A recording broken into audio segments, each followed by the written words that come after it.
नमस्कार। कभी सोचा है हमारी आंखें ये असल में काम कैसे करती हैं? मतलब ये सिर्फ देखना भर नहीं है।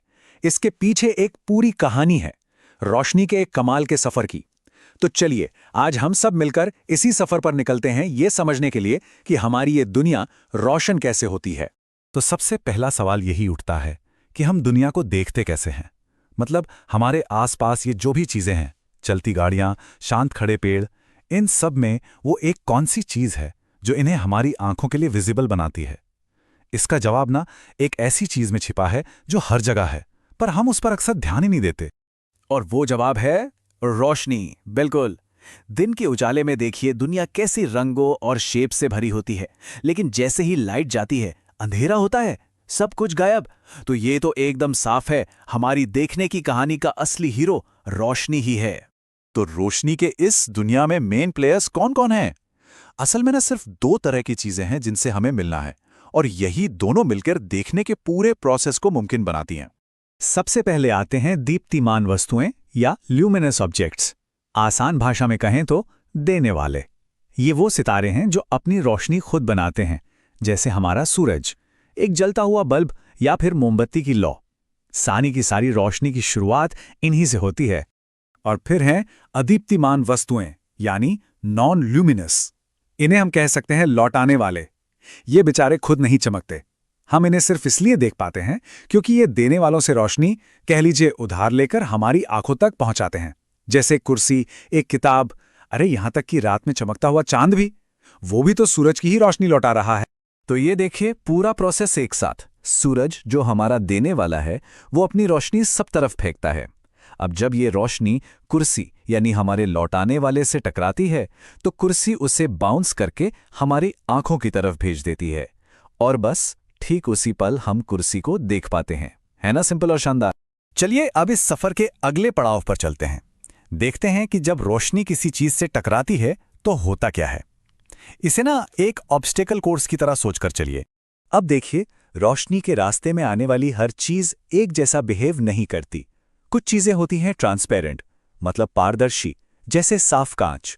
रोशनी इनमें से सीधे आर पार निकल जाती है। फिर होती हैं ट्रांसलूसेंट, यानी पारभासी, जैसे कोई ट्रेसिंग पेपर। ये रोशनी को थोड़ा बिखेर देती हैं। और आखिर में आती हैं ओपेक, अपारदर्शी चीजें, जैसे लकड़ी, जो रोशनी का रास्ता बूम पूरी तरह से ब्लॉक कर देती हैं। तो सवाल यह है कि जब कोई ओपेक चीज रोशनी का रास्ता रोक देती है तो क्या होता है?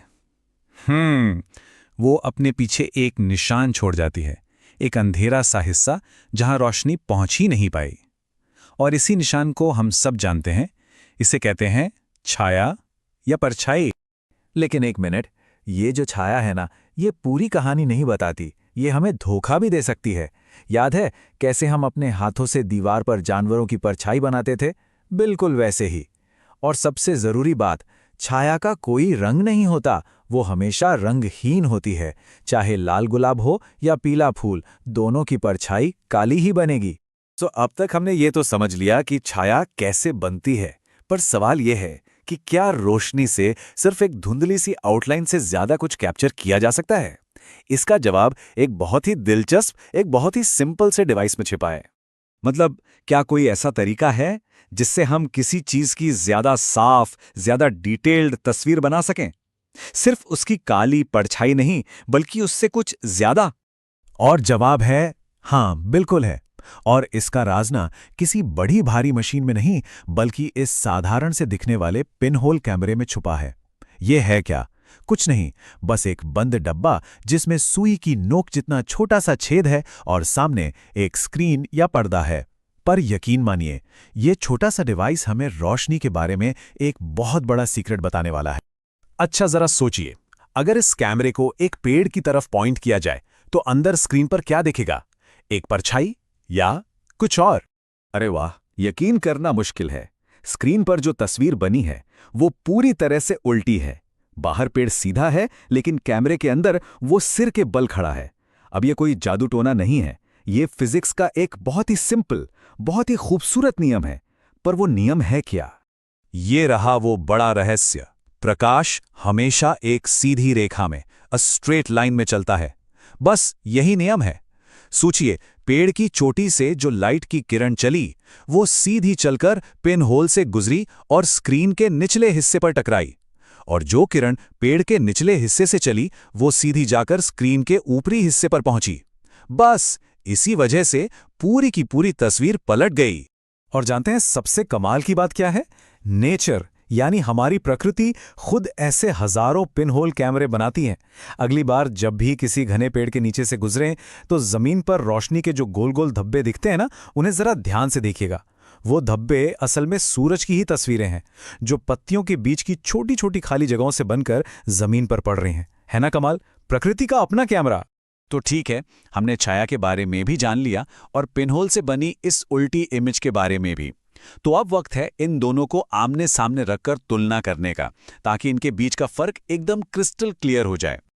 लेकिन रुकिए, पिनहोल कैमरे की तस्वीर और एक शीशे में जो हमारी अपनी तस्वीर दिखती है, उसमें बहुत बड़ा फर्क है। इस फर्क को समझने के लिए हमें एक आखिरी कॉन्सेप्ट को समझना होगा, और वो है रिफ्लेक्शन यानी परावर्तन। ये तब होता है जब रोशनी किसी शीशे जैसी चिकनी सतह से टकराकर एक खास एंगल पर वापस लौटती है। तो अब तस्वीर बिल्कुल साफ है। एक तरफ है छाया, जो रोशनी के रुक जाने से बनती है, ये काली होती है, इसमें कोई डिटेल नहीं होती। और दूसरी तरफ है इमेज या छवि, जो रोशनी के रिफ्लेक्ट होने से बनती है। ये रंगीन होती है और इसमें सारी की सारी डिटेल्स होती हैं। कह सकते हैं कि छाया अंधेरे का एक निशान है, तो वहीं छवि रोशनी का लौटाया हुआ एक तोहफा। तो इस पूरे सफर का निचोड़ क्या निकला? मोटी मोटी 3 बातें।